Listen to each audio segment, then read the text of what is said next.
En Espagne, la campagne électorale des législatives a officiellement commencé à minuit. Des élections convoquées après l'échec des négociations pour former une coalition de gouvernement entre les partis arrivés en tête lors du dernier scrutin de décembre. La coalition emmenée par Podemos arriverait en seconde position derrière le Parti populaire dans un sondage qui vient d'être publié par le très sérieux Centre d'investigation sociologique. L'actuel Premier ministre promet des emplois aux Espagnols, mais il aura besoin de partenaires pour former une coalition.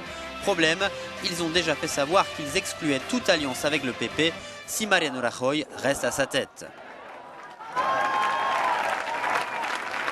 Le grand perdant de ce scrutin, ce pourrait bien être le Parti socialiste qui s'effondre dans les intentions de vote face à la montée en puissance de la nouvelle gauche de Podemos. Le PSOE n'est que 3e dans le dernier sondage publié.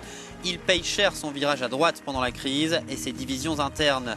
Après le scrutin de décembre, Pedro Sánchez n'était pas parvenu à réunir autour de lui Podemos et Ciudadanos, une autre nouvelle formation, celle-ci libérale et de centre-droit. Le nouvel équilibre des forces en présence permettra-t-il de former une coalition? À 15 jours du scrutin, un électeur sur 6 est encore indécis. La même proportion prévoit de s'abstenir.